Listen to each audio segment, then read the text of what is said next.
Need dinner inspiration? Then look no further. These cheesy bacon ranch chicken breasts are low carb, keto friendly, and full on with flavour.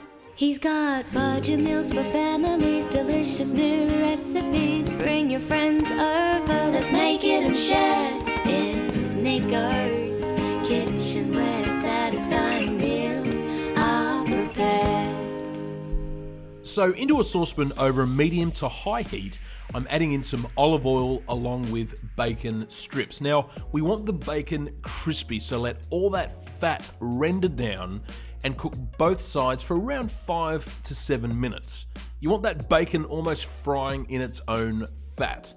Remove the bacon from the pan and leave aside, but leave all that bacon fat. That is flavour we want to use. Next, add in your chicken breasts.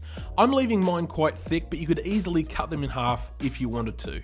Season both sides with salt and pepper and leave them to cook for 10 to 15 minutes or until cooked through. This is depending on the size of them, obviously. Keep that low to medium heat and make sure you turn them every 5 minutes. Now, while the chicken is cooking, let's get started on our ranch seasoning. Sure, you can buy it, but it's much easier to make. Into a bowl, I add garlic powder, dried milk powder, onion powder, mixed dried herbs, and dried parsley. Season with salt and pepper and mix together well.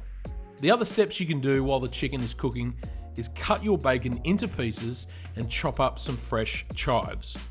One little tip I'll give you about cooking whole chicken breasts in a pan is to place over foil on the top. This acts like an oven and keeps the chicken nice and juicy and stops it from drying out. Once cooked, sprinkle over the ranch seasoning and quickly flip them over for only a second or two and then flip them back. This just seals in that seasoning on the chicken and then sprinkle over grated mozzarella cheese. Place on the foil and allow to melt. This will only take a minute or two. Now sprinkle over the bacon pieces and you're ready to serve.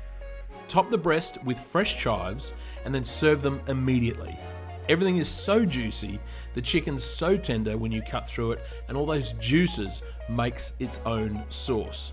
Brilliant by itself or with a mash, it's a family meal that will leave them all satisfied. As always, you'll find the recipe in the video description along with all the nutritional info. Thanks so much for watching, and I'll see you soon for another recipe.